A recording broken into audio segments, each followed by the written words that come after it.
fala se a ordem que eu tenho aqui tá correta. E ela é a única ordem, ela foi a que ela me mandou. Tá. Essa daí. Deixa eu ver.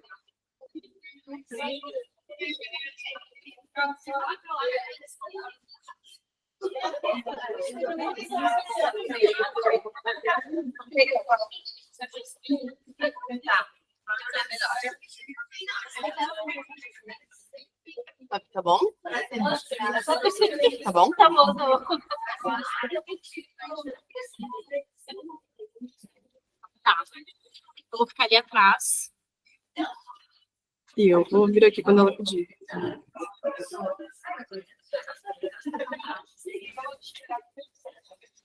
Ainda tá a música um pouquinho mesmo. Quando eles começarem a falar, tu já tira a música, tá?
Entre você daqui e ficar sentada aqui, é melhor você sentada aqui, só enquanto fica.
Tirar a flor, bota pra cá.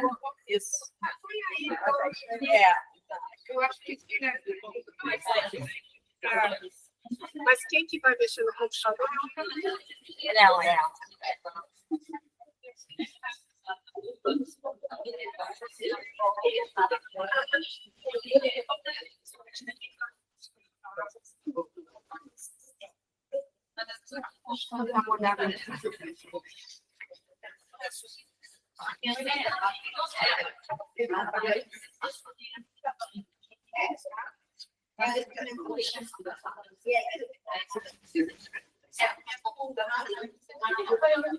Espera um pouquinho.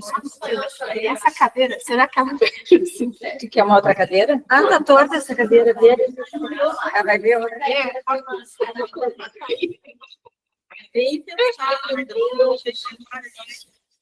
Ah, tá torta essa cadeira. Peraí.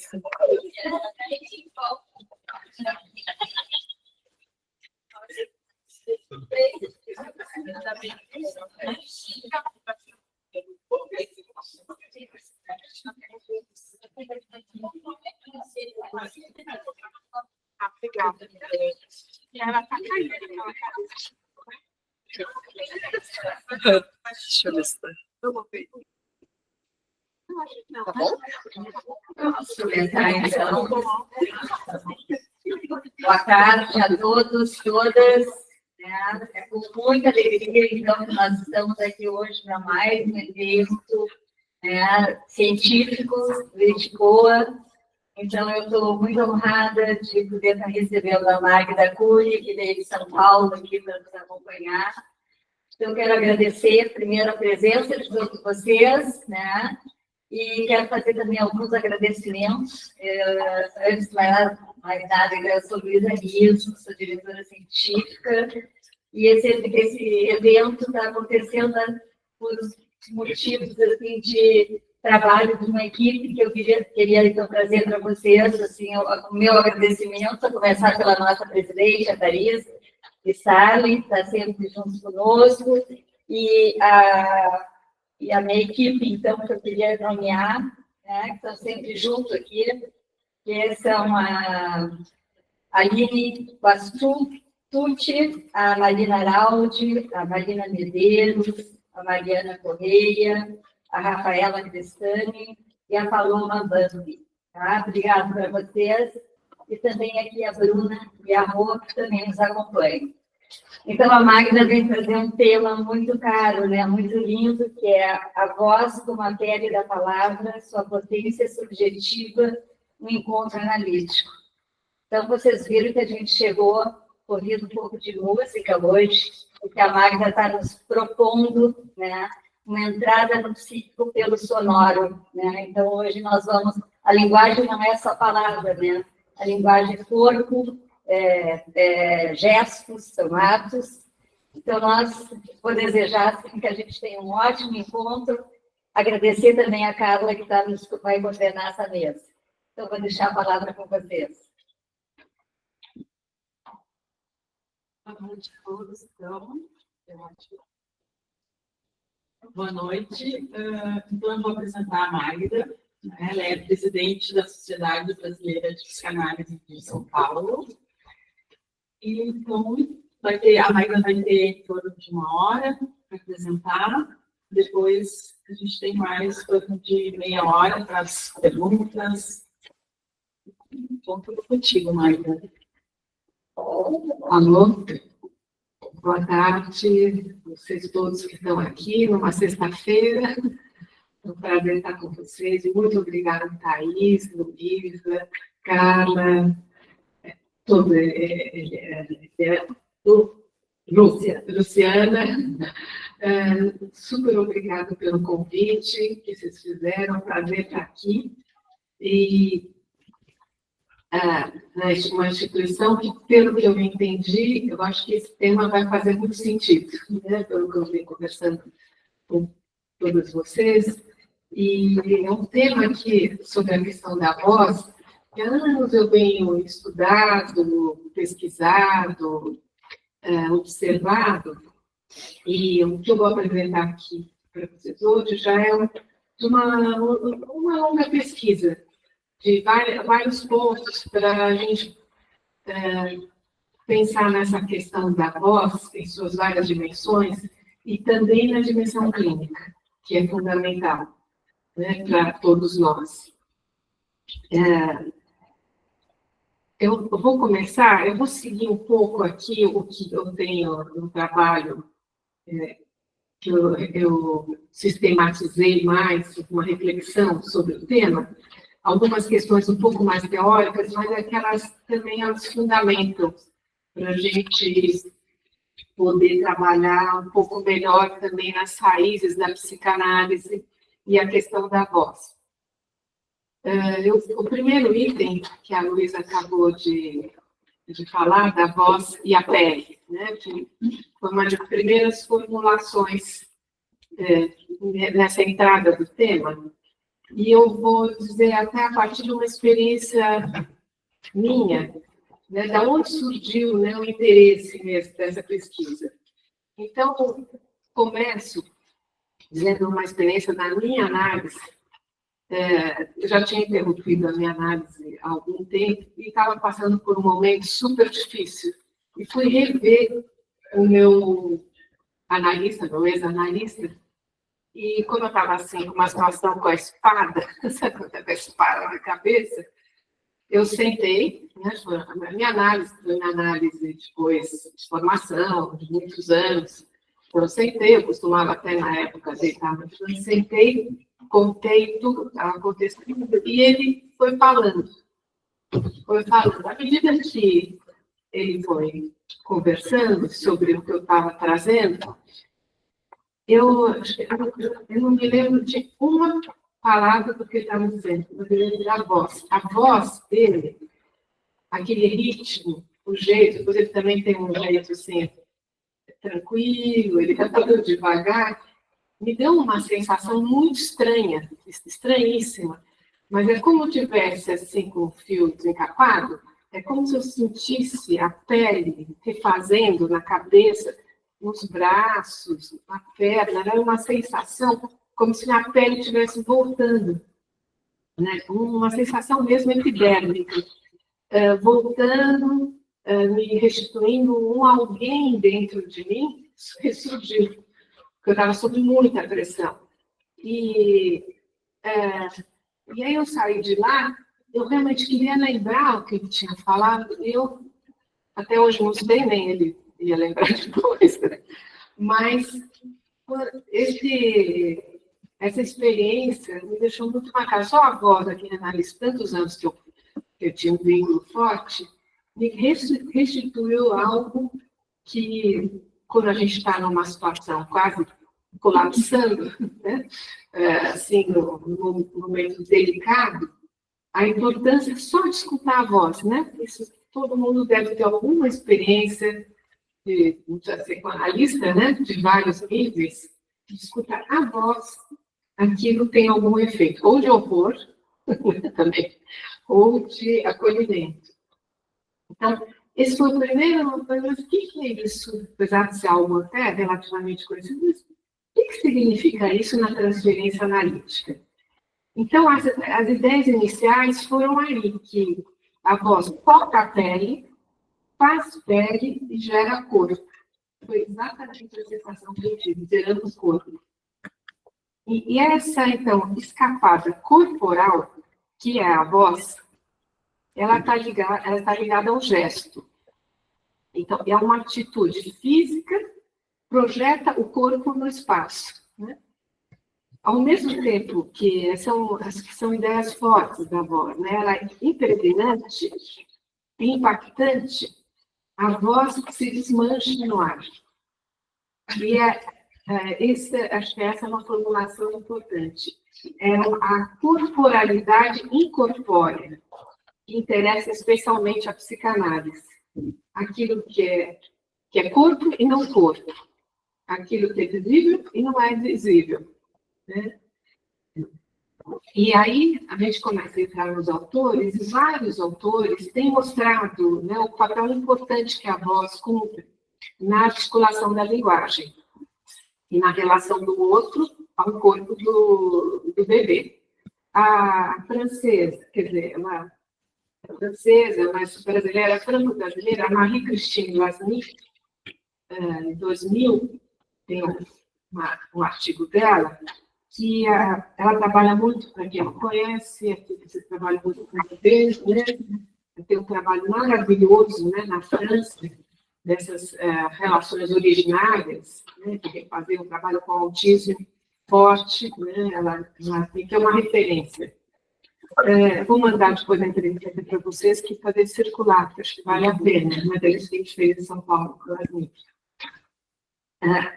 então, a partir da experiência clínica dela, e dos trabalhos dos psicolinguistas, ela desenvolveu as suas ideias sobre a voz como o primeiro objeto da função oral.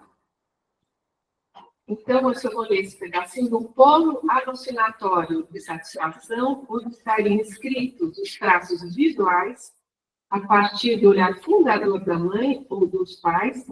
A autora, né, a Lasnik, associa também os traços acústicos, que tem seu eixo nos modos prosódicos da palavra dos pais e seu bebê.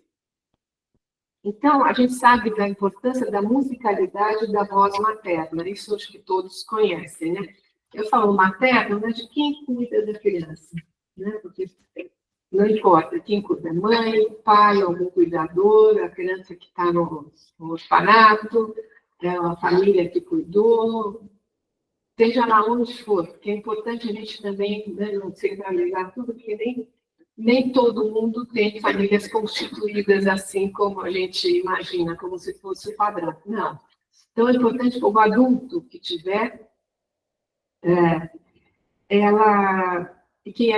essa musicalidade que está nas cantigas de Minaj, no jogo, né, o jogo sonoro de sua voz.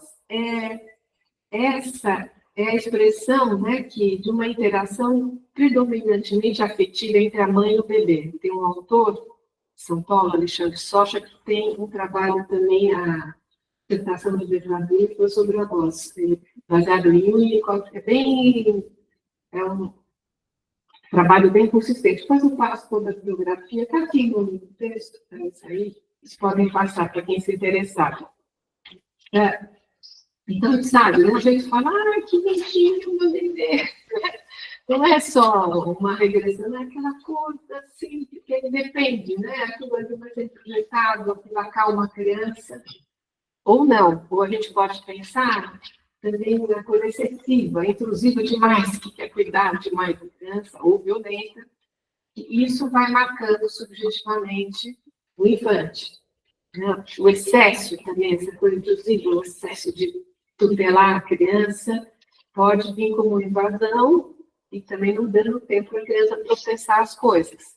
Então, a gente sabe a importância, né, o ritmo que a criança recebe não tem, né? Ela está lá pequenininha, o que vier o bebezinho é o que oferecer. Então, a voz começa a primeira entrada no mundo da criança, né? Então, nós estamos pensando os sons na constituição do sujeito. E aí vamos pensar no Didier Anzier, né, outro autor francês, que tem o livro famoso Eu Pele, né? Vocês devem conhecer. Então, retomando, a pele como um envelope, né, que contém o corpo, considerada como uma representação de si mesmo, e essa membrana intermediária do mundo sensorial do sujeito. E, na verdade, né, a gente está no mundo via pele, né? Esse é o contato. Numa sessão analítica, né, na história, nas nossas relações, a gente tem, tudo passa pela pele. Então, o Anzier propõe a existência de um espelho sonoro, isso aí, abre aspas, espelho sonoro ou de uma pele auditivo-fônica, fecha aspas. Então, cuja função seria, aí citando outra vez, a aquisição pelo aparelho psíquico da capacidade de significar e depois de simbolizar. Aí nós vamos vendo que vários autores vão trazendo a questão do som, né? Tem a questão do olhar, da imagem, junto com a do som, questões acústicas, né? A importância na nossa constituição como sujeito. Tanto os próprios ruídos do bebê, né, que a gente fala do bebê, né, com a voz materna, repetitiva, são constituintes psíquicos, né? Então, a voz é uma das primeiras entradas do bebê na cultura. Parece que vem antes da imagem, né? Antes do olhar. Isso a Lasnik fala, os pesquisadores de bebês, né?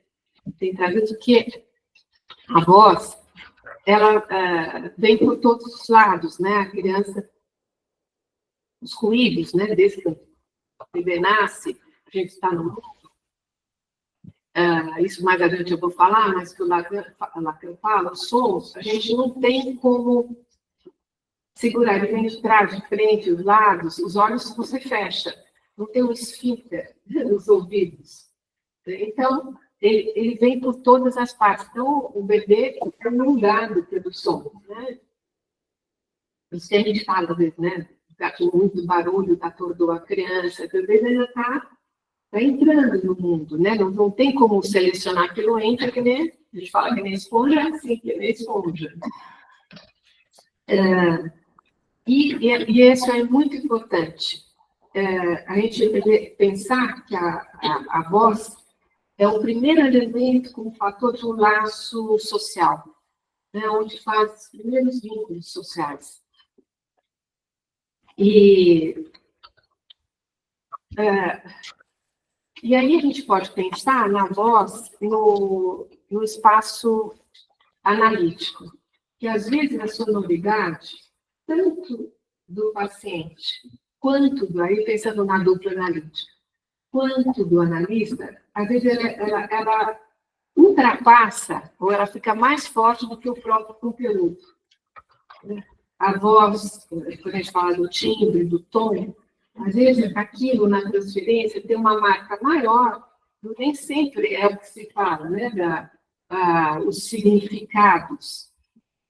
que estão ali as interpretações, mas todo esse jogo sonoro, o tempo todo se institui, né, entre as pessoas e na dupla analítica, ele tem uma função interpretante, né, ou uma função diagnóstica, ou apresenta um sintoma. Às vezes o som, a musicalidade, vai dizer mais do que os próprios significados ali que estão sendo trocados, ou assuntos. Às vezes o assunto nem importa muito.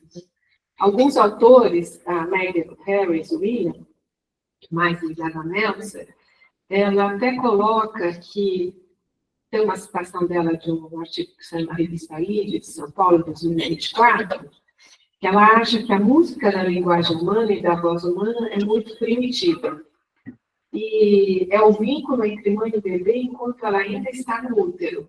Aí, né, que tem as pesquisas sobre isso. A música da mãe chega até o bebê, de acordo com essa autora. Acho que o aprofundamento da transferência analítica depende muito dessa música e muito menos do insight intelectual que você pode comunicar na interpretação. Essa é uma perspectiva, né? E a gente vai trabalhando aqui, pensando, né, da gente poder entrar na percepção da voz, a gente vai ter, né, entrada na via do inconsciente, né, as vias dos processos primários, elas podem se revelar mais do que você fala uma grande formulação. Mas uma coisa não exclui a outra, né? Nós estamos falando como multiplicador de percepções, né? Tanto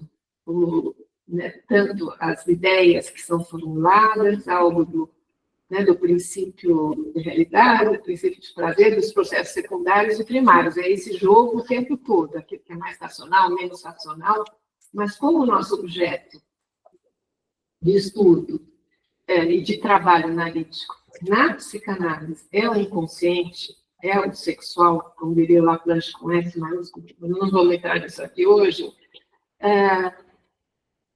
a questão, a voz tem uma importância muito grande como objeto da psicanálise, pensando nessa questão que a gente trabalha, como Freud falava, que,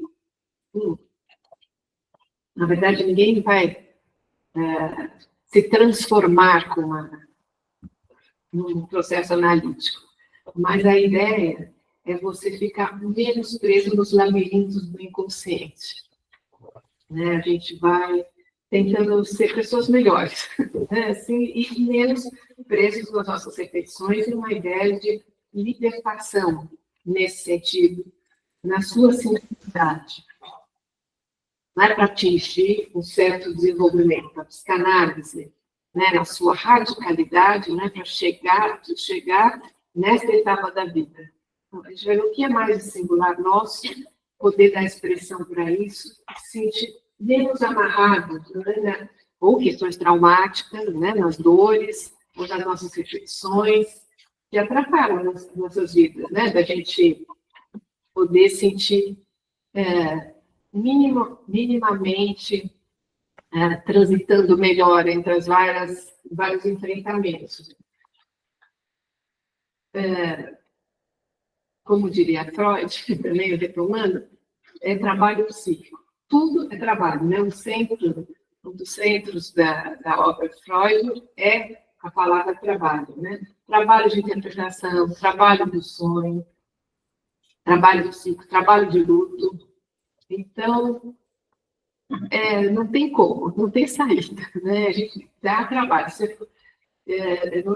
que a Enchida, a psicanálise também nos ajuda a tirar um campo ilusório. É doído, mas o caminho da realidade é o caminho mais curto, né? É o caminho que nos liberta mais. Realidade no sentido dessa realidade meio confusa que nós somos, né? Todos nós. Bom, então, eu retomando agora a minha experiência que eu iniciei com vocês, eu acho que o que aconteceu naquele momento, depois, né, pensando depois é fácil pensar, durante não sabia o que estava acontecendo, mas depois, pensando até de um jeito um pouco mais lacaniano, apesar de eu não ser lacaniana, mas usando, né, esse recurso, é como se tivesse refeito um circuito funcional, né, algo que estava barrado, né, numa tensão, num trauma, ou numa uma angústia, né, se faz um circuito funcional e é revelado no corpo, né, onde a gente pode, né, onde aparece. Eu saí do cerco das urgências, né, essa que é a função também da nave, a gente sai, né, do cerco das urgências e do certo desespero, né, e da gente poder pensar, né, pensar, isso é um tipo de pensamento. Tem várias formas de simbolização, não, olha, é mesmo, grande, um insight, né, isso, não, mas isso é uma forma de simbolização, né, você sentir no corpo algo se refazendo. Tem vários, quem trabalha com criança sabe as várias formas que a criança vai percebendo, né, e se desfazendo, às vezes, de um sintoma, de situações que ela não esteja conseguindo se desenvolver. E aí eu me baseei muito, eu estava aqui, no começo a música do Wisnik, José Legal Wisnik, então tinha tudo já criando a atmosfera, né? E porque o Wisnik foi também tive várias inspirações para continuar, né, o estudo da voz. E nós fizemos um simpósio em São Paulo, da FEPAL, que é Federação Psicanalítica da América Latina, em 2016, que chamava O Corpo do Corpo. E não sei quem conhece a Wisnik, já falando, fazendo apresentações fora, nem tem uma voz super, a questão dele é mais a composição, né, para cantar, né, um grande compositor, um grande professor de literatura, crítico literário, é uma capacidade, uma sensibilidade imensa. E nós convidamos para ir para falar no Corpo do Corpo, e eu conversando com ele, ele falou, mas o que você quer? O que vocês querem? Eu falei, ainda não sei, mas a gente, você acha que você tem muito a ver com a questão do corpo, né, a questão da sensibilidade. Aí, conversando, eu falei, você quando fala, quando ele dá uma palestra, parece que tem uma música, parece que você vai tocando na pele da gente. Ele falou, pronto, está feito, eu vou falar sobre a voz. Então, vai chamar O Corpo da Voz. Então, isso tem a ver com o trabalho. E quando ele foi, vocês já também acho que o Marcelo Pinhaca acabou de falecer, um uruguaio, grande psicanalista, né? Referência para todos nós. Ele era o nosso convidado. E ele não fala português, ele entende mais ou menos. Ele e os outros uruguaios que estavam lá, quando ele terminou, falou, é impressionante, eu entendi absolutamente tudo que ele falou. E quando as outras conferências, ele tinha que eu entendi tudo, a música dele, ele falou quase tudo, né? Ele falou, uma coisa ou outra, ele estava encantado com aquele efeito, ele nem sabia dessa história, mas são questões importantes essa, né, da comunicação. E, bom, em todo sentido, fechar um simpósio sobre o corpo do corpo com a voz, que é o principal instrumento de trabalho do analista. Né? É o nosso principal instrumento. Também me envolveu a estudar isso para entender o que é isso que dura 100 anos, né? Que a gente continua conversando com a questão da palavra, da linguagem, mas que outras camadas que estão trazendo que permanecem, né? Que sustentam esse trabalho com efeitos ainda, né? Então, essa dimensão da materialidade e imaterialidade da voz, ela é articulada de forma bem original pelo Wisnik. Eu vou ler um pedacinho dele, nessa noção de corpo ambivalente, porque o som é um corpo físico, que nos afeta ao mesmo tempo que é etéreo, porque não vemos, você trabalha com isso, né? Então, ele fala assim, ele falou nesse dia, o som não se pode ver, nem se pode pegar, e ele nos impacta. Ele sai do corpo, ele é um corpo que nos atinge, mas atinge de um modo que nós, na verdade, não sentimos. Quando não se ouve, as pessoas que não ouvem sentem o som como um impacto físico, uma vibração, mais do que tátil, porque não é nem na epiderme, na superfície da pele, mas é uma vibração que está no corpo e até mesmo visceral, conforme a intensidade. Portanto, são camadas agitadas de ar que se propagam, são uma extensão nossa que ao mesmo tempo nos atinge. Então, a gente pode pensar na dimensão tátil da voz, que pode provocar, sabe, calor, frio, só pensar nas experiências de vocês, arrepios, afagos, dor, prazer, e que se expande em vibrações corporais. Então, a gente parte daí formular que a voz é carne e ar. E eu trago aqui um exemplo de uma paciente de um sonho, que ela sonhava sempre com vozes altas, pessoas gritando, né, e não sabia o que as pessoas estão falando, só com o som alto, pessoas falando, gritando, e não lembrando da fala, né? E que isso é um sonho recorrente de muito terror, insuportável. Depois, vai trazendo que a irmã sempre gritava, a irmã mais velha, as brigas eram com muitos gritos, parece que a família toda gritava muito. E eu achei interessante uma formulação. Eu preferia que ela me batesse, porque aí eu poderia revidar. Então, foi a terceira fonte inspiradora para estudar a questão da voz, né? A força da voz. Eu preferia que ela não era, a gente pensa, pelo amor de Deus, a violência física, mas era de uma violência, depois aí vai se fazer, vai dando continuidade ao trabalho analítico, onde a mãe também não havia uma escuta dela, e sim, além de gritar, uma coisa sem muita privacidade, sem muito intimidade, falando com todo mundo de um jeito meio vazio, né, sobre ela e sobre a própria vida.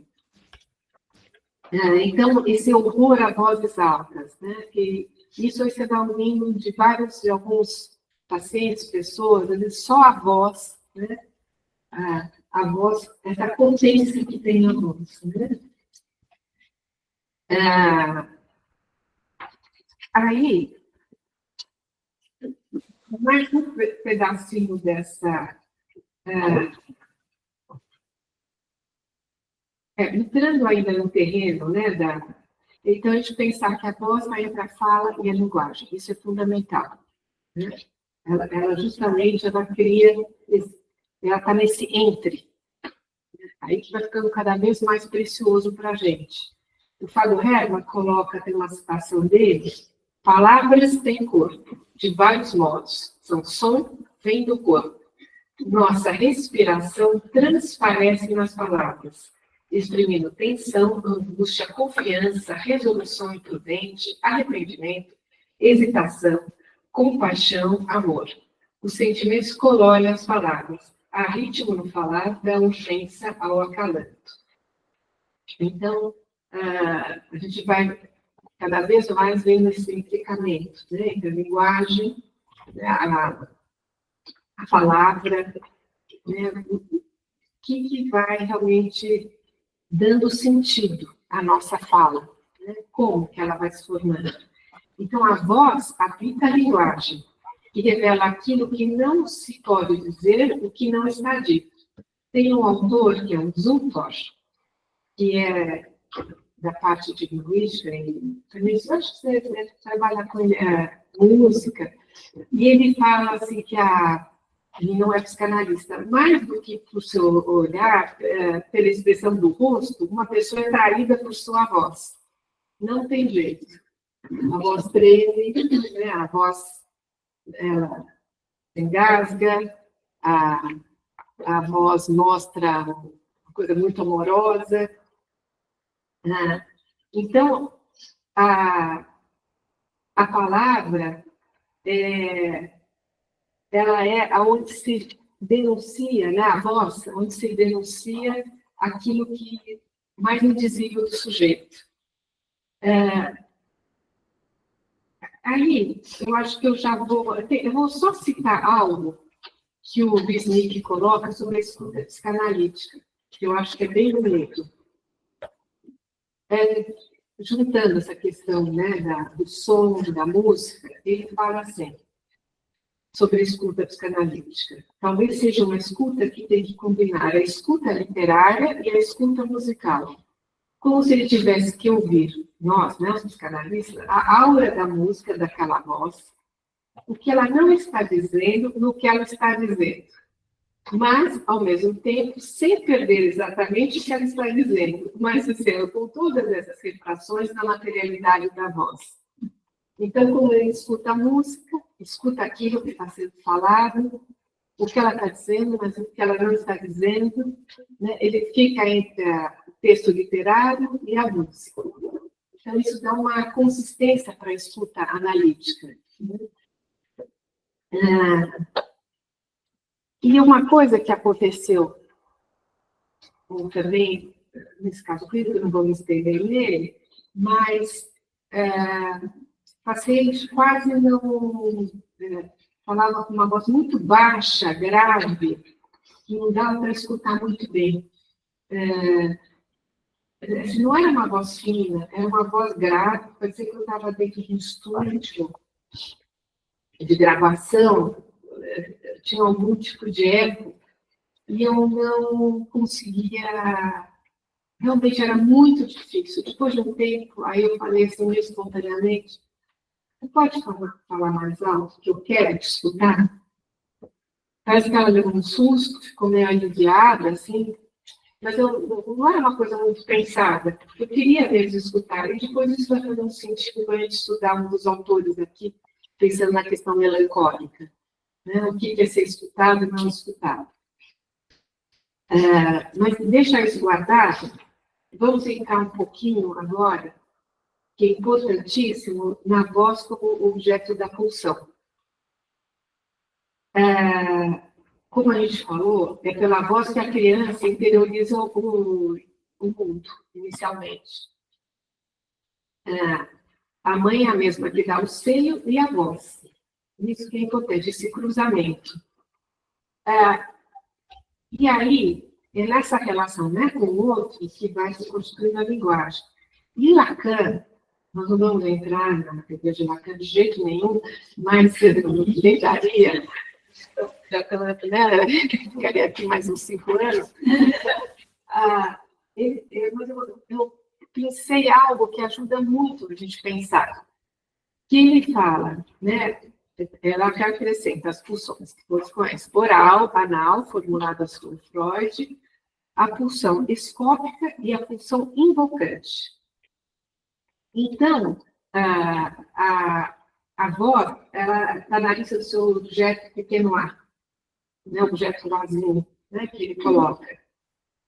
O objeto que causa o desejo, eu já falo melhor sobre isso, compondo, então, os 4 objetos pulsionais. O seio, objeto da pulsão oral, as fezes, objeto da pulsão anal, o olhar, objeto da pulsão escópica, a voz, objeto da pulsão invocante. Então, ele traz isso como as bases, né? As bases do desenvolvimento infantil. Então, trata-se na clínica freudiana de levar o sujeito a perceber justamente que não existe um objeto pleno, que essa falta de objeto é estrutural na existência humana, e que isso que permite a criatividade é a plasticidade do desejo. Se fosse uma plenitude, a gente estaria preso a um gozo, preso, né? Não teria nada que pudesse ter uma liberdade para ser de outra forma, falando de um jeito bem simples, né? Então, o que era esse objeto pequeno A? Bem a grosso modo, né? Então, justamente, para dar conta da falta de um objeto totalizante, desse conta de explicar todo o nosso psiquismo e harmônico para o sujeito. Essa parte perdida de nós mesmos para sempre perdida, que buscamos ao longo da vida. Tal parte perdida para Lacan, o objeto com o qual nos relacionamos, um objeto que, por sua ausência, se faz presente, o objeto que não há. Essa parte sempre perdida, que isso vem de Freud, né? Isso que fala do inconsciente, daquilo que esse cara, né? Que isso é uma concepção de sujeito. E não é totalizante, a gente nunca, né? Freud puxou aí o tapete, nunca vai conseguir explicar totalmente nós mesmos. Sim, e isso que faz o motor da história, né? Isso que as coisas fazem o motor da vida. E você não tem verdades únicas, absolutas, que você tem que considerar, bom, eu não sou só de um jeito, eu também posso ser de outro, os vários eus. Né? Às vezes chega um paciente, acho que vários já devem ter, eu quero encontrar o meu verdadeiro eu. Eu falo, sinto te dar uma má notícia, que não vamos conseguir fazer isso. Porque aquilo que está, né, a gente tem esse desejo, né, o meu verdadeiro eu, né, aquilo de encontrar, são vários eus, é impossível isso, né, isso é boa ou má notícia? Eu acho boa notícia, porque senão a gente seria, assim, uma coisa, tem a loucura que nós vivemos, né, esse mundo caótico que nós vivemos, mas tem a possibilidade de você transitar por várias percepções de si, vários campos diferentes, não seria uma monotonia absoluta, né? Mas isso tudo é muito difícil, como a gente sabe, né? No Nietzsche, o que é objeto para sempre, né? Perdido. O que é isso? É um enigma. A gente trabalha, apesar de todo o avanço, né? Todo o avanço da medicina, das ciências, da psicanálise, né? Mas a psicanálise trata disso, né? Todos os avanços da neurociências, neurobiologia, neuropsicologia, a gente sempre tem algo de enigmático. Né? Isso, até que isso seja derrubado, a gente não consegue dar conta da compreensão total, né? Nem de si mesmo, nem do mundo. Sempre tem algo do enigma, que esse é o motor, que é justamente o motor inconsciente. Né? Então, ele fala, Lacan, que a pulsão invocante é a mais próxima da experiência inconsciente. Veja como a voz vai ganhando um lugar fundamental para nós, né? Para o nosso trabalho em geral, na vida, né? Na vida do mundo, mas para nós como objeto de estudo e como objeto de trabalho na clínica, em qualquer trabalho que se faça, né? Qualquer ação clínica, ele ressalta que a experiência sonora, né, nós ouvimos de todos os lados, não vemos a voz, ela não está em lugar nenhum. Isso que eu falei, ela vem de todos os lados.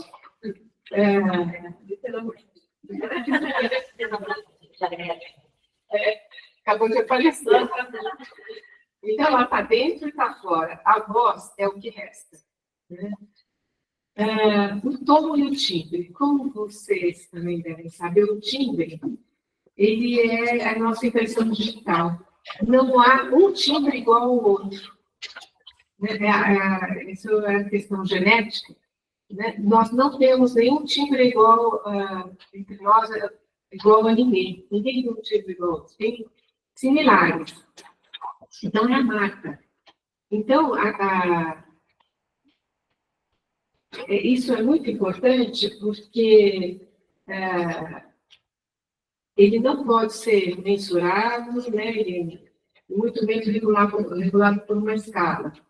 A voz traz os formatos próprios de cada pessoa, sendo o timbre, a vibração das cordas, uma voz que é absolutamente insubstituível.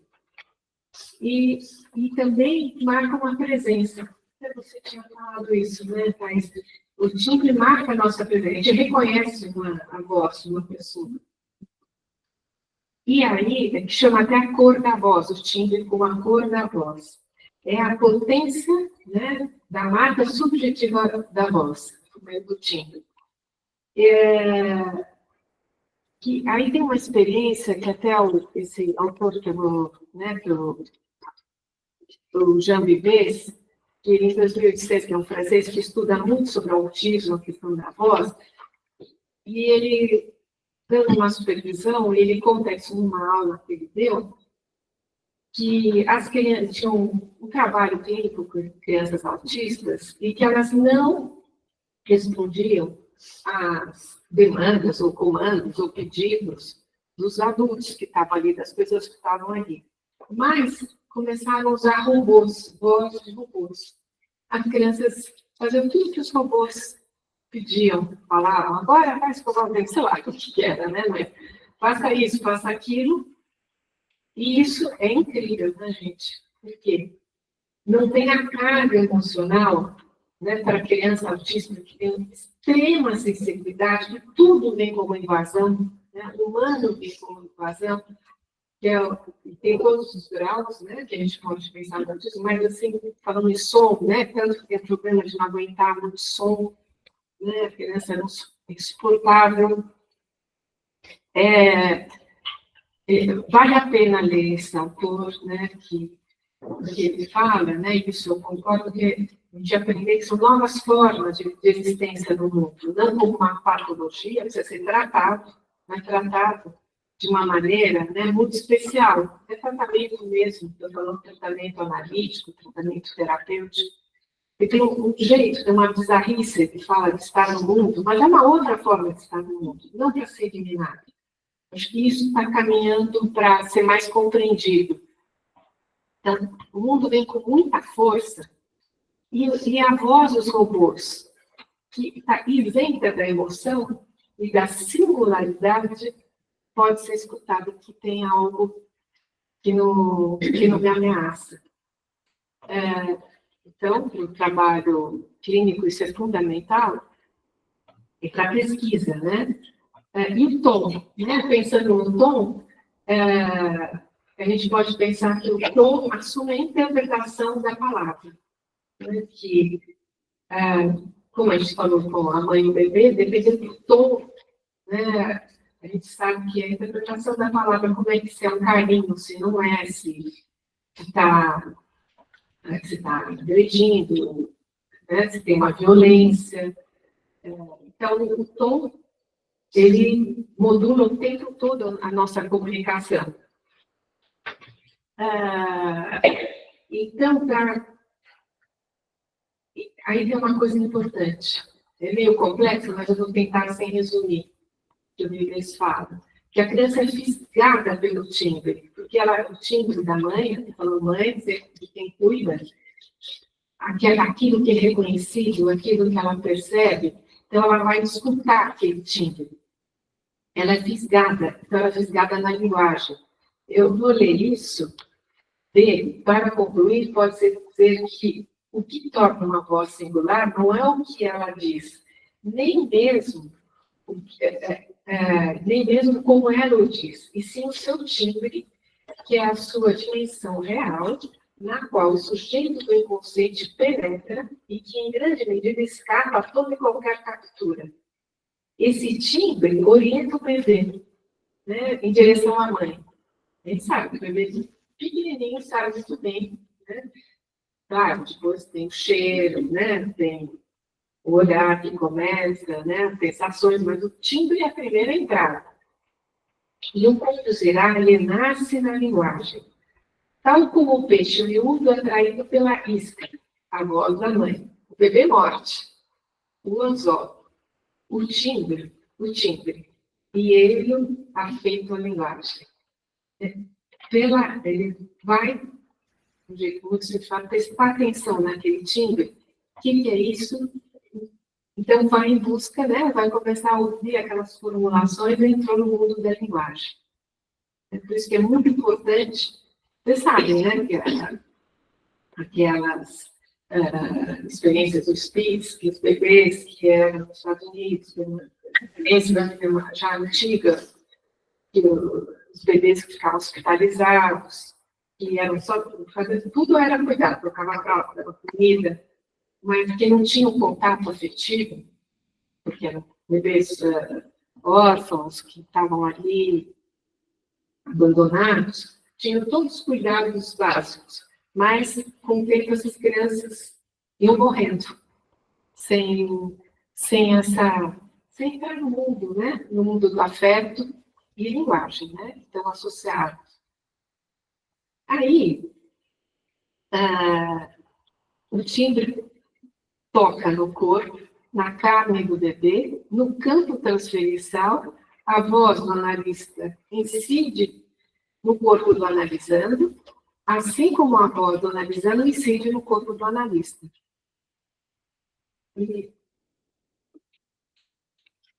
Então, a gente vai vendo que sustenta a gente manter, novamente, tantos anos, né, 100 anos de história, onde a psicanálise é baseada no diálogo, na conversa, né, com todos os seus outros recursos, que vão ter as técnicas, os métodos que se ampliam.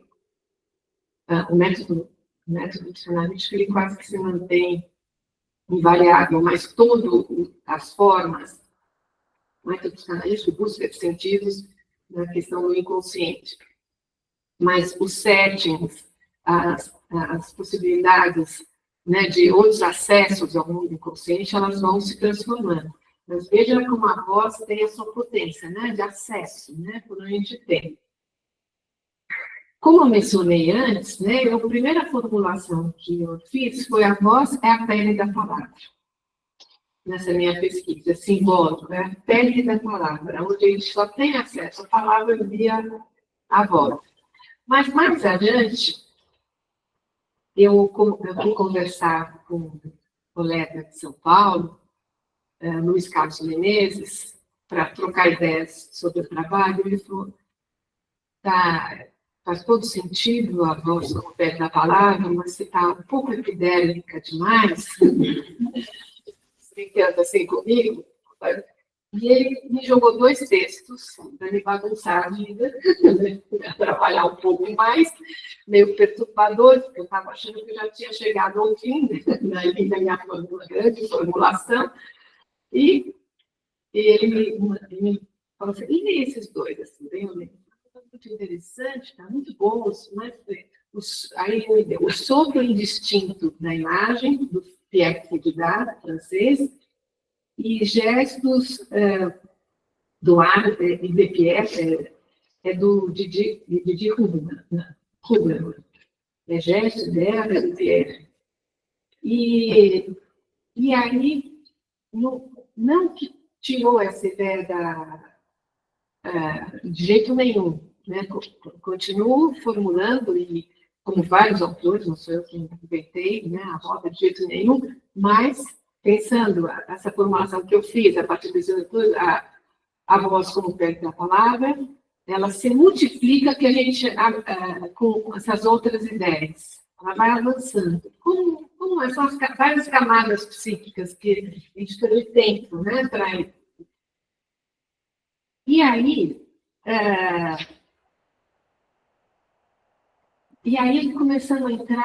comecei a entrar na minha pesquisa, até que vai estar ligada, daqui a pouco eu vou mostrar um vídeo, que aí nessa época, no Museu da Língua Portuguesa, em São Paulo, você tinha uma exposição que falava sobre cantos de músicas brasileiras, sobre a questão da voz, unia música e língua. E aí, se subia no elevador, já começava umas músicas, hilarie, você não sabia de onde vinha, né? Então, ela vinha de todos os lados. E é o interessante dessa exposição que o curador escreve: música e língua se unem como um sopro e se espalham como vento pelo espaço expositivo, trabalhado com tecidos leves e formas onduladas. Eu nem vou entrar aqui muito na exposição, ela já foi em 2000 e alguma coisa aqui, 2023. Lindo, o Bisnick também era um dos curadores. Então, aí nasce a ideia de palavras vento. né? Que elas nascem desse sopro invisível. Então, né, palavra técnica, palavra vento, sopro invisível do ar. Os ritmos respiratórios, que são indissociáveis da produção da linguagem. Então, a gente está se referindo aqui à matéria bruta da fala, que dão às palavras a sua possível figuração segundo a força e a tonalidade do sopro. Então, se eu não vou entrar em todas todo o percurso conceitual que os autores chegaram, mas entra com algo também visceral, da respiração. Né? O que é mais forte? A gente para de respirar, morre. E respirar o tempo todo. Né? A gente totalmente mudou. Calma, calma. Agora, o Arnaldo Antunes, vocês viram o último lançamento dele? Ficar calma. Para que tanta pressa? Tem uma música, para que tanta pressa? Né? Hoje ele está nesse espírito. Agora também, como alguns outros, calma, muita coisa, para que tanta opinião? Não vamos falar mais mal de ninguém. Tem várias músicas, vale a pena parar de falar. Aquele jeito dele, que eu acho assim, né? Então, essa história, né? Os dois autores, o Huberman e o Grécio, falam da questão que até Freud fala em Moisés e o monoteísmo, que o respiro e o espírito, o respirar e o espírito, como estão totalmente ligados. Né? A gente é modulado pela respiração. Então, a linguagem surge não só aquilo que eu estou falando o tempo todo aqui, pelo que se passa nas palavras, mas também o que se passa entre elas, no seu contínuo intervalo, pautado pelo ritmo respiratório. É presença e ausência, entre os silêncios que escutamos a nós mesmos. A fala também é pautada pelos silêncios. O Fernando Orduz, que é um psicanalista colombiano, ele tem uma frase linda, de um dos textos dele. O silêncio é a palavra que habita os interstícios, é a sombra que ressalta a palavra, é o medo de revelação, é a dor do amor, é a dor da vida. E isso que eu estou falando da respiração, eu acho que, em vez de eu ficar aqui falando da questão, né, que é um sopro, né? Da onde surge? Do corpo. Né? A linguagem surge do corpo, de todo o nosso sistema respiratório, de todas as nossas articulações. Como isso, não dá para a gente separar, né? Assim, o mundo psíquico do mundo corporal. A gente sabe, Freud fala linhagem corporal. Vocês que têm trabalho aqui com criança, é corpo o tempo todo. É corpo a corpo. Quanto mais a gente se aproximar do corpo, mais a gente vai ter a psicanálise nas suas raízes. Então, esses autores vão trazendo com grande estudo sobre essa questão do respirar. Então, a palavra, né? Eu falei a palavra pele, né? A palavra vento e a palavra sopro.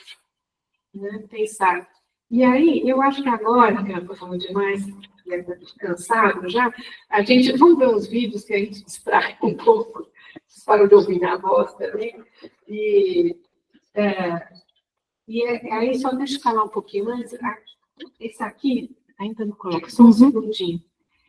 Aí, domingo passado, também, um frescor isso aqui, eu fui numa exposição temporária do Museu também da Língua Portuguesa, que deu sequência essa, que chama Fala, Falar, Falar. Está até setembro, aqui em São Paulo. Aí, os curadores falam, só vou ler esse pedacinho, tá? Já parou para pensar que o simples ato de falar é um superpoder da espécie humana? Para pronunciar uma única palavra, acionamos todo o corpo.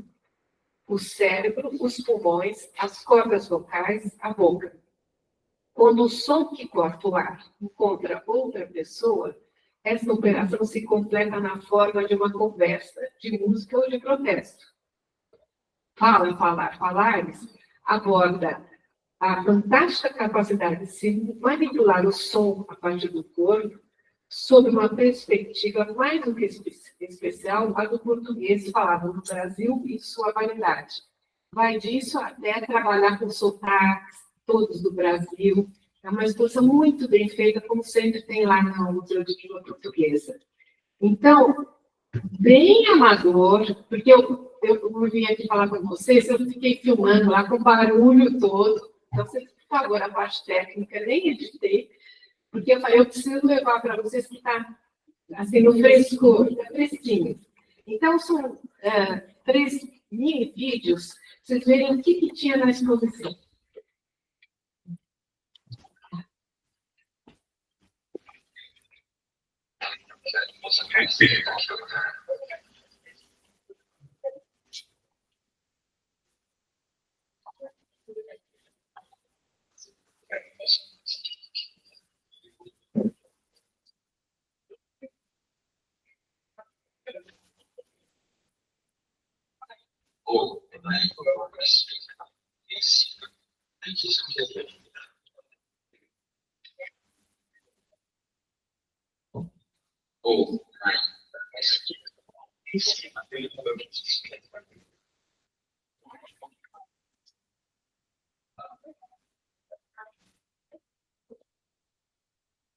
Vou passar o seguinte, que também faz parte dessa sala. Então, outras sonografias, que eu já falei.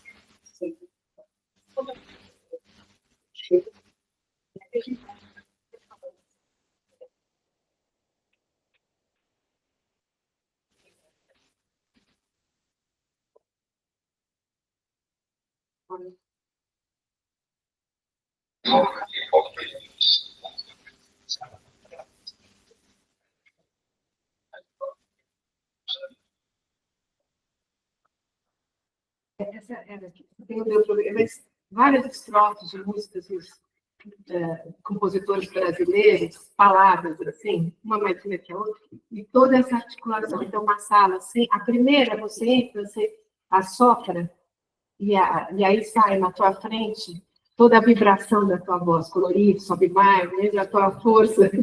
Então, você vai experimentando, né? E a última tem uma imagem. Eu acho que ele vai falar mais do que tem a ver com essa teoria toda aqui. Vocês estão conseguindo ler aí atrás?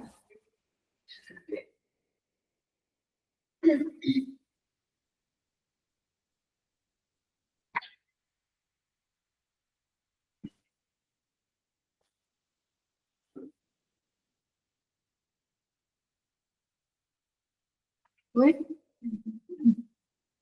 Então, são pesquisas, né, que fazem vários, tem curadores, Daniela Thomas e Caetano Galindo. E aí depois vai entrando na questão dos sotaques do Brasil, mas primeiro, da onde nasce, né, o corpo inteiro. Eu acho que, visualizando, é quase isso que os autores estão falando, né, tem toda uma complexidade, mas aqui acho que é mais fácil da gente conseguir visualizar aqui no grupo grande.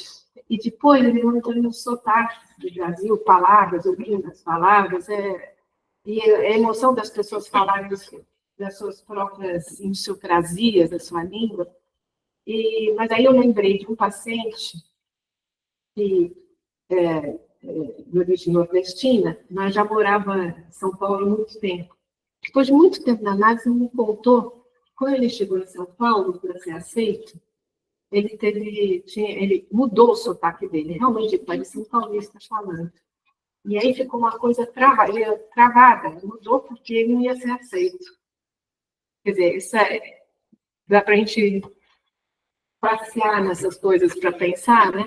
E aí, numa brincadeira, comecei a recuperar algumas expressões do Nordeste, então ele começou a soltar e voltou ao sotaque dele, porque é uma coisa de se prender para ser aceito. É um massacre isso, né? Isso é a questão, a gente pode pensar da discriminação, você. Para terminar, eu já sei que eu já avancei aqui, eu só vou falar de um ponto que é importante, desse autor que eu falou, que também me esclareceu muito, que ele trabalha, o Jean-Michel Vives, ele trabalha com a questão da voz, do autismo, e ele faz uma relação desse estudo da voz com a melancolia. Então, é bastante complexo, mas ajuda, vocês vão entender, porque aí eu finalizo remetendo pedindo para essa paciente, pode falar mais alto que eu quero escutar? Ele faz um trabalho, ele chama de ponto surdo, ele recupera o ponto cego de Freud. Isso aí depois vale a pena estudar os textos dele. E trabalha com ponto surdo, ele usa o mesmo modelo. Desculpa, vocês estão me ouvindo? Então, eu me ouvi. Recuperar, então, o Jean-Michel Vives, o ponto surdo, que é o ponto cego de Freud. Então, ele vai trabalhar com a compulsão dos seus destinos, eu vou falar isso. A criança, né, o trabalho de ser escutado, né, esse momento mítico da expressão do grito. A criança é para ser escutada. Esse sujeito ainda não existe.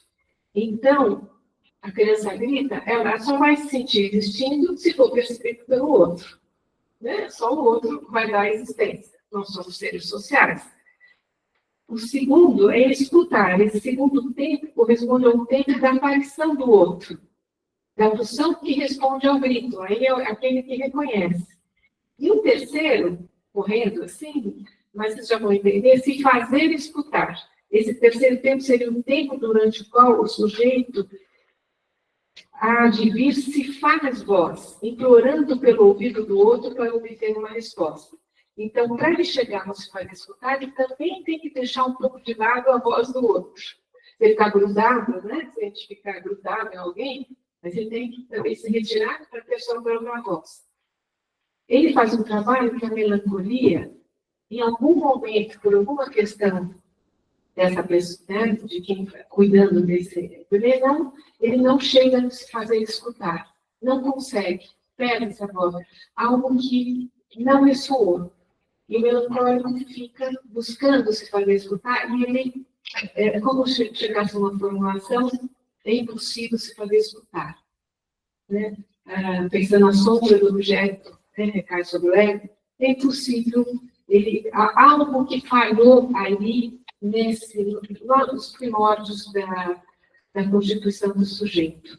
Então, essa paciente, quando tinha um traço melancólico, que eu entendi muito estudando esse autor, aí ele voltou quando eu falei, eu quero te escutar, acho que eu peguei espontaneamente, a gente tem umas intuições que a gente não formula o tempo todo, né, das questões da análise. Aquilo, né, manteve o tempo todo esse trabalho e ele recomenda no trabalho melancólico, dando essa voz, porque tudo, né, vai caindo num vazio. Tudo. Então, não é o perverso que recusa, não é o psicótico que nunca escutou, né, que não tem, nunca teve, e não é a repetição do neurótico, nessa luta de ficar sempre procurando do objeto A, dos restos, né, que foi escutado, mas é a questão de se fazer voz. Então, ele fala do acolhimento, a permanência, né, das sessões, isso vai dando um ritmo para se recuperar esse circuito que nunca teve.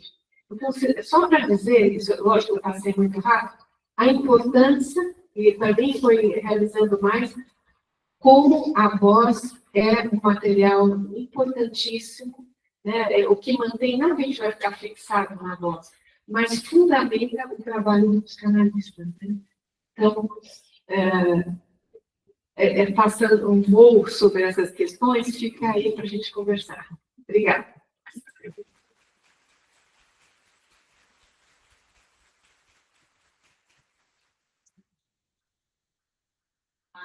Obrigada por todo esse trabalho, né, que tu diz de anos, né, por esse tema tão importante, tão que nos entusiasma, né? E obrigado pelo teu timbre também, por compartilhar o teu timbre, tom suave, né? Que foi nos embalando, assim, nessa fala, e que realmente, né, fica associado também ao contexto que tu tinha enviado antes para nós, né? Faz toda a diferença ouvir a pessoa mesmo falando. Tantas coisas, assim, né, para pensar sobre esse tema. Não sei se alguém tem uma questão. Luísa?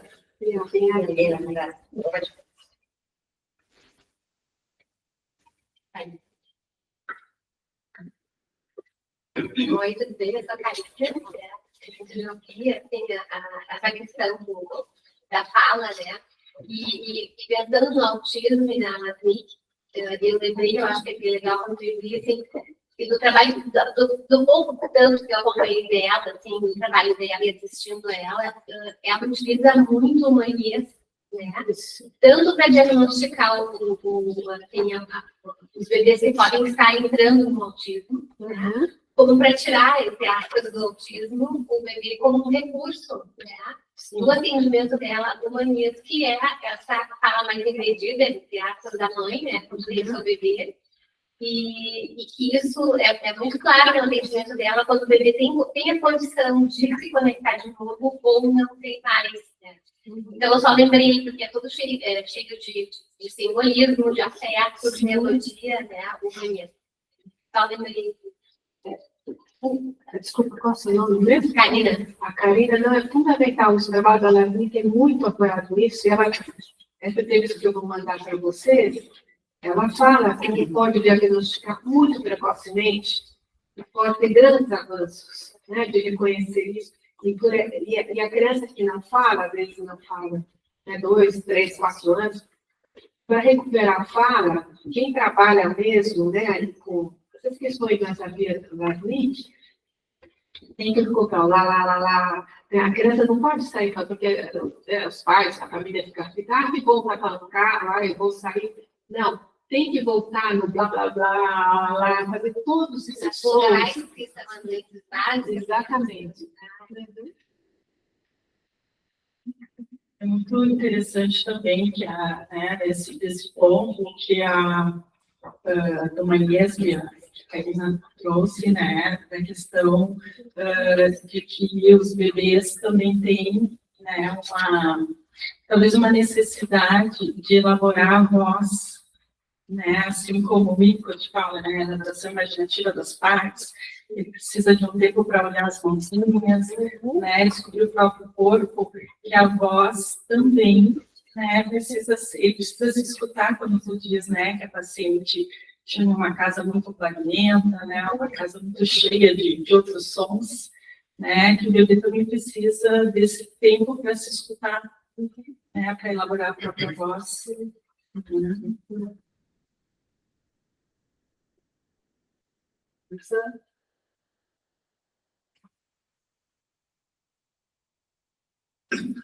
Bom, mas a gente se amplia, né, só de ouvir esse tema, assim, mas eu queria trazer um exemplo que, casualmente, essa semana passada, num grupo de estudo, uma colega trouxe, e que eu acho que tem tudo a ver com o que tu está dizendo, para ilustrar. Ela estava contando que quando ela estava fazendo estágio no Hospital São Pedro, com pacientes psicóticos, tinha uma paciente que gritava, uma esquizofrênica que gritava, e todo mundo dizia que era um neologismo dela, aquele grito, porque ninguém entendia o que ela estava dizendo. E, inclusive, ela era tão agressiva que as pessoas tinham medo, prendiam ela, ela tinha quebrado o braço de uma enfermeira, e essa minha colega disse, olha, eu vou trabalhar com ela, mas vocês não prendam ela. Eu vou, né? E ela ouviu esse grito dessa paciente e chegou em casa, e ela achou que pudesse ser polonês, e perguntou para uma familiar dela o que poderia ser isso. E ela identificou que era polonês. Então, essa minha colega voltou no hospital e começou a falar com a paciente em polonês, algumas palavras. Ela conta que a transformação que essa paciente teve Para te encurtar, essa paciente, ela chegava e ela passou a ser ajudante. Por exemplo, tinha que cuidar dos grupos, tinha que carregar. A paciente se grudou nela. E foi uma transformação. Então, eu achei tudo a ver com esse exemplo, com o que tu trouxeste, porque foi uma conexão. E aí eu queria te perguntar justamente isso, assim, será que essa conexão pode sempre ser, de alguma forma, né, atiçada de novo, né? Será que é algo que vai perder? Ou será que não se perde? E uma coisa como essa, dessa sensibilidade, pode fazer esse resgate.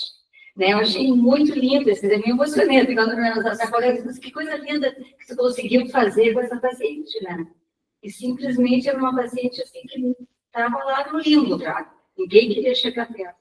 Bom, ela foi escutada de verdade, né? Nossa, impressionante. Né? Acho que essa conexão tem tudo a ver. Bom, esse trabalho do psicanalista, ou de alguém muito sensível, né? Que vai justamente, foi buscar até o significado, né? O que ela estava querendo dizer? Ela estava querendo um grito. A criança, você está gritando porque está com fominha? Tem cocô? Você está com dor de barriga? Isso você vai nomeando, né? As coisas mais básicas. Você vai transformando. E agora? O que está acontecendo? Então, a gente não sabe, deve ter descoberto aí histórias traumáticas, né? E que ela foi escutada, mas é maravilhoso. Talvez nem seja num grau de psicose, né? Pois é. Talvez nem seja, porque senão talvez nem teria esse acesso, né? Talvez seja um colapso do mundo, que a gente não sabe o que aconteceu. Que resgate.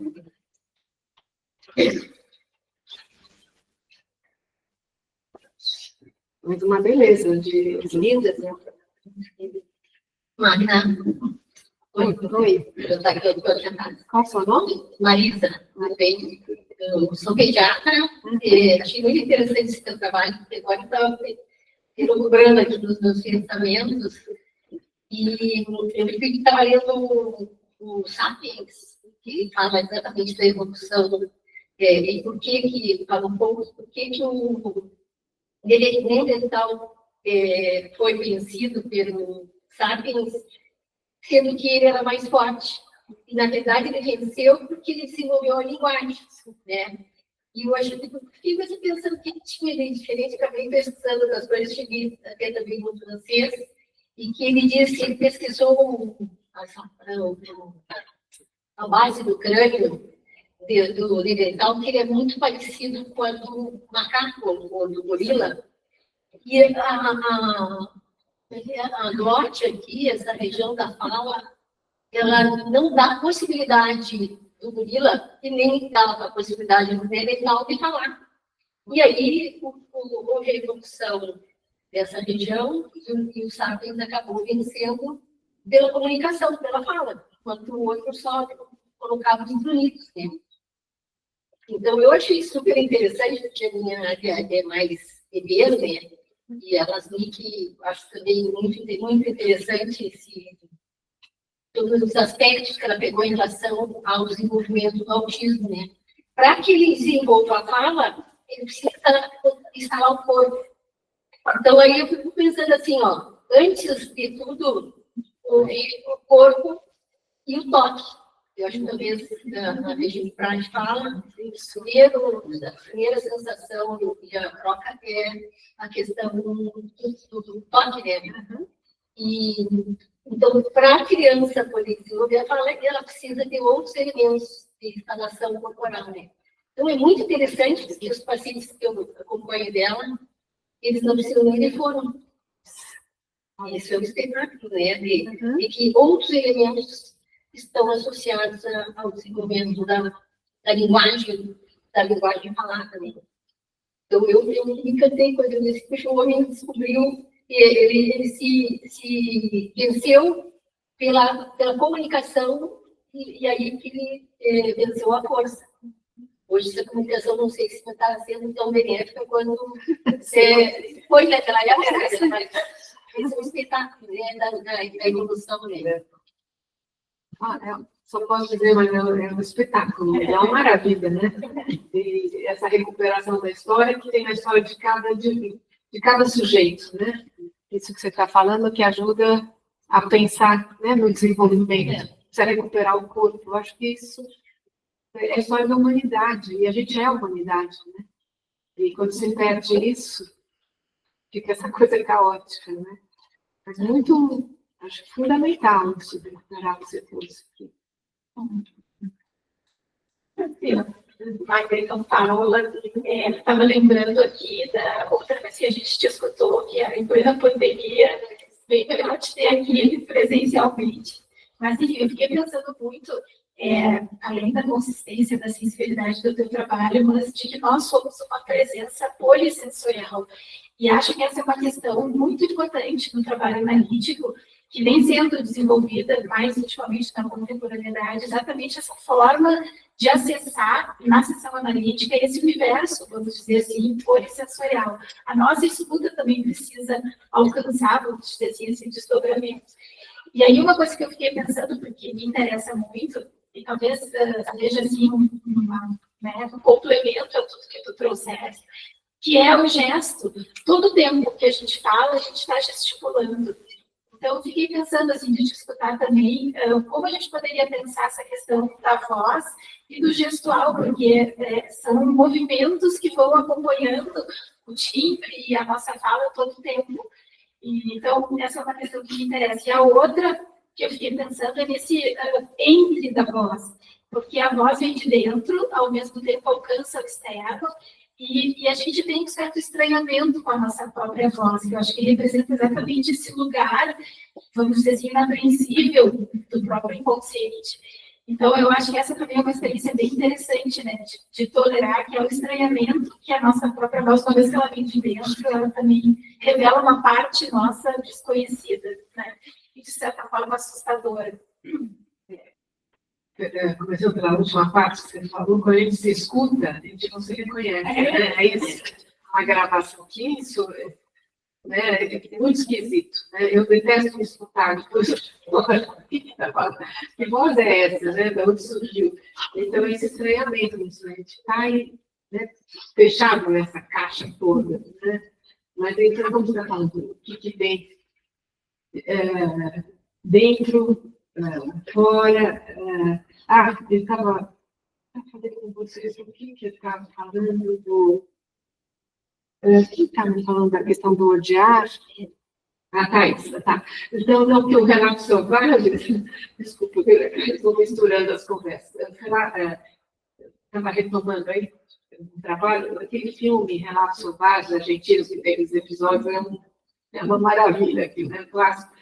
E eu, naquele episódio que os dois se matam, estão na estrada, e vão até o fim, ele volta no carro, que é o Yuppie, né? Yuppie pega outro que era do caminhão, e volta, vão assim lá. Então, tem uma coisa interessantíssima. Quando está fora, ele fala de fora. Quando ele está dentro, aquela voz abafada de dentro, mas tão efeito aquilo, a voz abafada, que quando está fora, vai dando a violência, ela vai mudando, e o peso aparece quando ele está com aquela voz abafada. Então, esse lugar, eu acho que é uma coisa bem importante, né? E do gesto, aí eu acho que poderia entrar, né, acho que gesto, a voz, eu vejo mais a mão, mas tem a ver com São Paulo, mas italiano, assim, os italianos têm eles sabem, tem um dicionário, né, todos os gestos italianos. Talvez a cultura japonesa já é menos, né, mais codificada, não se mexe muito. Então, cada gesto, né, vai dizer de você, da sua cultura, você está inserido. E, claro, acho que a tua pergunta é, dentro da análise, a gente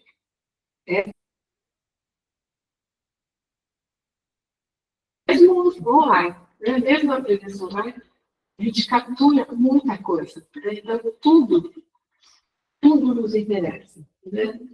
Tudo que vem nos interessa. Eu acho que a gente, né, não presta atenção tudo ao mesmo tempo. Mas até quando a gente chega, o que você gostaria de saber? Tudo que é seu me interessa, no sentido, né? Deixa vir. Então, acho que o gesto dá para a gente pensar, o gesto, respirar, é esse corpo, né? Também, a gente podia focalizar mais no movimento, né? No movimento. voltando o corpo a corpo do analista, o gesto do analista, a postura, o tempo todo está dizendo de nós, mas não como algo perceptório, que a gente precisa tomar cuidado, cada coisa, né? Mas está dizendo, né? O cérebro comunicando, se analisar, está comunicando. E a gente presta um pouco mais a sessão de análise, põe uma coisa microscópica, macroscópica, né? Mas nunca como uma coisa assim, persecutória, né? Que é aquela coisa que vai analisar cada movimento, é insuportável isso, né? Mas como aquilo que vai, né, dizendo, né? Qual que é usando a Marie-Rose Monroe, que é uma espanhola radicada na França, que faz um trabalho da clínica transcultural, a gente procurar o princípio narrativo, ou do grupo ou daquela pessoa. Né? Aquilo que permanece da pessoa, a gente tem um tempo que vai ajudar a gente a ver, né? O que se repete, por onde está a marca da pessoa, o que precisa ser trabalhado. Mas acho que seria uma outra conversa, né? Mas é importantíssimo marcar.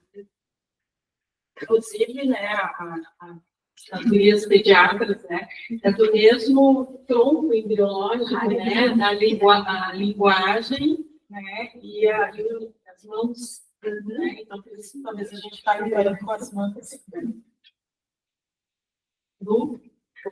Rapidinho, vou comentar assim. Fiquei pensando da voz no sentido da abertura de cada sessão. Quando o paciente chega e começa a contar alguma coisa, como é o tom da voz, o timbre, ele já revela um pouco o colorido emocional da sessão.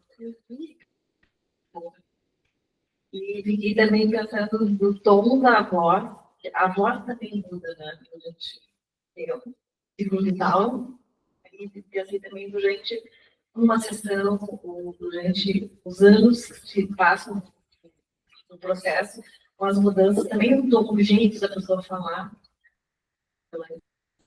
vários fatores, né? Queria só trazer um pouquinho da clínica para a questão da voz, que eu acho que é um termômetro também importante.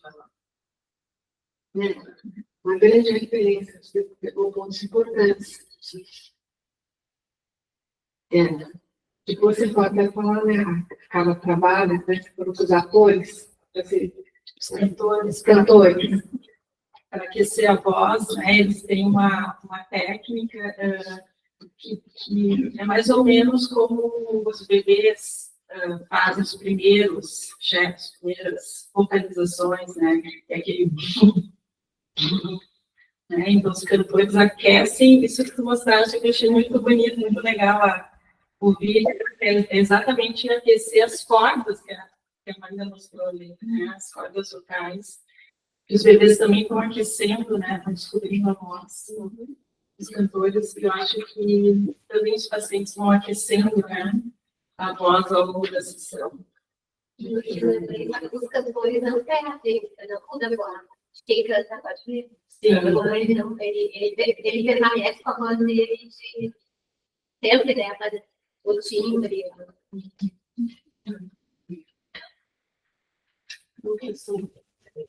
Arte.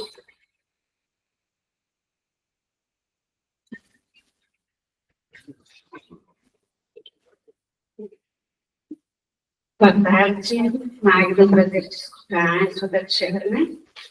Eu trabalhei durante 10 anos numa UTI neonatal, e quando eu escutei, né, quando tu anunciaste o teu trabalho aqui, eu lembrei desse meu trabalho de hospital, que a voz eu tomava como elemento de ligação entre as mães de bebês prematuros. E, para mim, naquela experiência de trabalho, observava também a relação dessas mães com seus bebês, as angústias frente a um bebê que era hiperestésico, que não poderia ser tocado, não tinha uma pele ainda constituída a ponto de receber um toque. Né? Bebês que precisavam primeiro... O primeiro contato que esses pais tinham de oportunidade era através da sua linguagem, como a escuta do seu bebê. E eu recordo de um caso que era um bebê anencéfalo, né, que teoricamente não responderia aos estímulos de ambiente de uma forma volitiva, né, autônoma.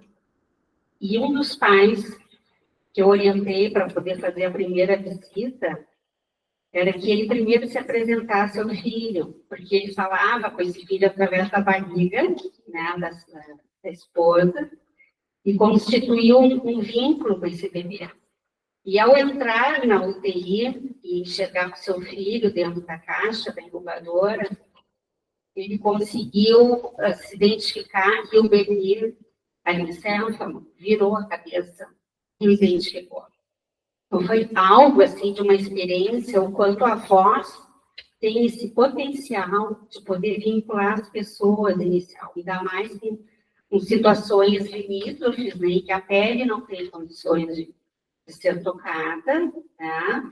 Ou pacientes que possam estar em estado também de UTI, estejam aparentemente vegetativos, e o quanto essa voz para esse bebê e para outros bebês que eu orientava os pais era como se fosse uma pele, a forma que o pai e a mãe tinham de ter algum tipo de contato com essas crianças. É muito a carga, né, da voz, essa coisa mais primeira da escutar, até de uma outra dimensão, a professora trouxe, né, colorido emocional quando chega aquilo, né, que passa por outras vias, mas isso também, pensando na origem da humanidade, né, a constituição, né, você não pode tocar, mas a voz está tocando, a voz está constituindo. É impressionante, né?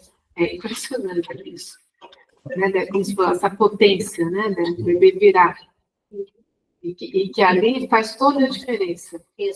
Faz toda a diferença. Para que eu vou na UTI todos os dias? Esse paciente está com síndrome. Faz toda a diferença. Vai lá, vai fazer toda a diferença. Para o bebê, para o pai e para a mãe. Exatamente. Uma mão de dupla, né? Mão de duas vias. Exatamente.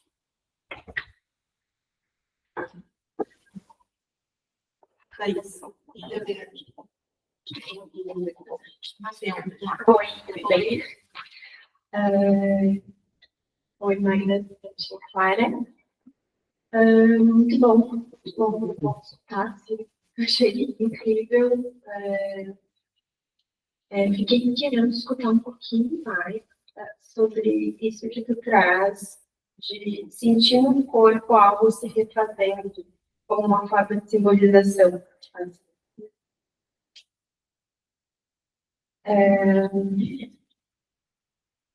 Isso. E também quero aproveitar para agradecer o esposo, porque esse é o segundo encontro que eu estou vindo. Eu estou trabalhando com formação SAP, criança da ciência, já fui, mas não. Mas esses encontros têm sido muito bons, muito grato por abrirem também. Parabéns para quem está organizando. Isso está muito bom.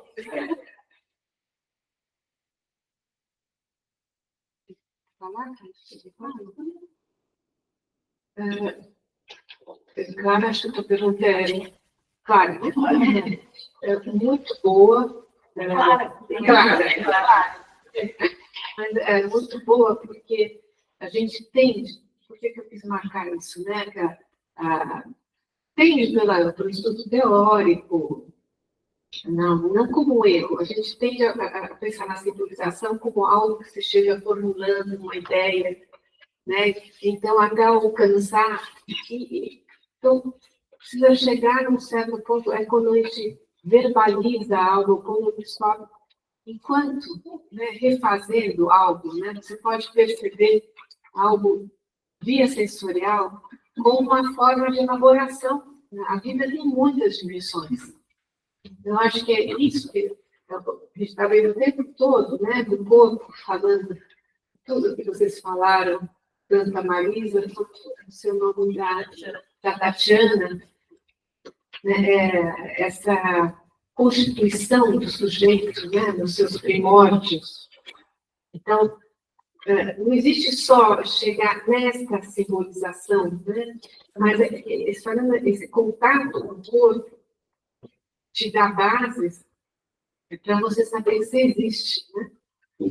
E às vezes não precisa de palavras. A palavra é fundamental, Marcelo Vinhar, né, essa confiança na palavra, né, no meio da violência, confiança na palavra, mas a palavra pode ser uma, né, a palavra no sentido da possibilidade de escuta e de diálogo, de adiar aquilo que é imediato, né, as ações que são ato puro da violência, né, no sentido de formular, de poder pensar, mas pode pensar, eu falar, sentir os sentimentos, pensar os pensamentos. E, voltando à tua questão, né, usando a minha experiência, aquilo foi mais importante do que ter ouvido as palavras dele, porque me reconstituiu, eu percebi o grau que eu estava, né, exposta ao amador, e aquilo me reconstituiu muito. Aquilo eu vejo como um ato simbólico, né? De queria recursos para refazer e poder ter outros tipos de elaborações. Né? Então, acho que tem muitas camadas e tipos de simbolizações. Isso ajuda com o trabalho da criança, a gente patologiza menos. A questão do autismo, eu acho que vai ter uma virada de século aí, precisa, né, essa história, né, com todas as patologias psíquicas, não psíquicas, essa coisa da exclusão, de começar a perceber que tem muitas formas de estar no mundo. As questões de gênero, tem muita... A sexualidade tem mais fruição do que a gente imagina, a gente sair de um certo lugar. Isso já avançou muito, né, das patologias, sem as patologias, né, que isso tem que ser eliminado da sociedade. Eu acho que isso todos nós vamos sair ganhando. Eu nem sei o que exatamente, mas eu estou vendo o autismo e alguns autores têm uma visão muito ampla. Né, as formas de estar no mundo podem ser muito variáveis. Bom, os artistas, os escritores, no teatro, né, artistas plásticos, no teatro, eles traduzem para a gente, sempre está com um olhar adiante de nós, essa variadas formas de dizer o mundo. E isso eu acho que a gente amplia e não exclui, né, multiplica. Não sei se eu te respondo, mas eu acho que na escuta clínica tem que ser muito fina essa escuta, porque aí o sujeito é um jeito libertador para todos nós, né? Não eliminar isso, tem questões éticas, princípios, não pode, né? Deve falar, isso é antiético que você está fazendo, né? Alguma violação, né? Você fala, não é sem lei, não é isso. Mas tem formas, por que você não pode estar sendo muito? Porque senão você cai nas categorias, e a gente não pode trabalhar com essas categorias, né? Únicas referências. A gente tem que estar sempre... Né? Por isso que é bom saber as questões da cultura, o que massacra a gente, o que não massacra, porque tem que ser exatamente desse jeito. E não é sair quebrando tudo, é outra coisa, né? É uma liberdade, né? Isso é fundamental, acho que não é fácil para nós, né? Porque nós temos toda a nossa bagagem, né? É trabalho constante. E a psicanálise se renova, né? Essas várias camadas. O que Freud fez, né? Revisava o tempo todo. Bem, primeiramente, Magda, te agradecer muitíssimo por estar conosco, pela beleza do teu trabalho, que além de sensível, com uma grande amplitude, tem um percorrido teórico imenso, consistente e profundo, e ele vai abrindo muitas coisas que dá vontade de se discutir contigo, obviamente, sobre a questão da melancolia, sobre a questão, né, da pulsão, e eu fico usando uma pesquisa clínica, que quando a gente está diante de um trauma, primeiro não há nem a voz, nem a palavra. Aos poucos, às vezes vem um emaranhado de algo que às vezes parece até um ruído. Né? Primeiro um ruído e a lembrança, às vezes, de uma voz, ou lembrança de um som, como um princípio, né? Como uma lembrança encobridora. E, aos poucos, aquele trauma vai podendo ter voz, né? Então, eu fico pensando nesse percorrido, assim, porque a chegada da voz né? Ela é origem, mas às vezes ela é um destino que a gente deseja também, né? E me lembrei também do filme do Almodóvar, Fale com Ela, né? Que é incrível, que ali tem a pulsão focante, né? E o desejo, o investimento do cuidador, do enfermeiro, né? E que ele convoca a vida pela palavra e pela voz contínua. Né? Eu fiquei pensando também na continuidade da voz, em que tu traz isso no cenário clínico, né? Da importância, talvez, naquilo que a gente pega na lista, que é a voz, não exatamente aquela interpretação ou a outra, mas quando às vezes a gente se despede da entrevista, um tempo depois, a voz presentifica um processo analítico. Então, eu lembrei também do filme, enquanto foi contando, eu também que ele veio, né, que às vezes mostra um recorte clínico também, né? Mas, enfim, te agradecer muitíssimo por ter topado, né, a tua agenda super cheia e a tua apresentação sempre nos enriquece muito. Muito obrigada.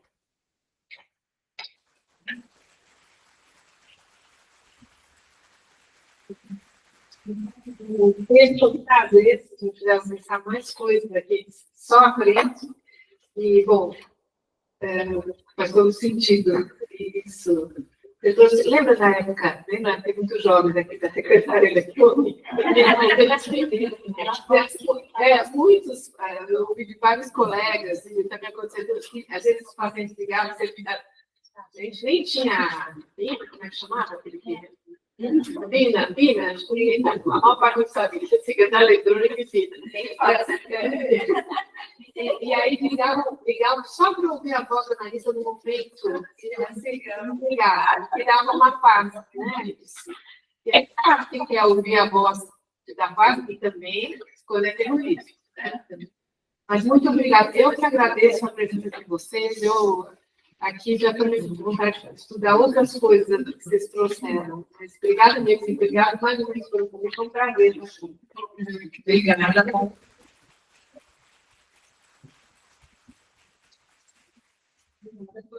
De novo dividir com a gente, né, esse assunto tão vasto, né? Eu acho que foi trazendo também todas as pessoas que foram contribuindo para a tua escrita, né? Eu acho que saímos aqui também, né, cheios de reflexões. E eu queria convidar todos, então, para o próximo encontro científico do ITPOA, que vai ser no dia 3/10, e o tema: o adulto 60+, e a temporalidade, Eros, entre Cronos e Kairos.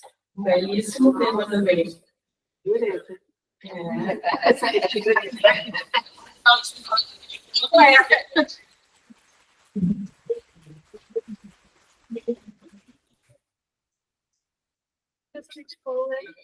Achei o nosso último livro. Legal, foi terceiro.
Outra foto, queria pegar foto.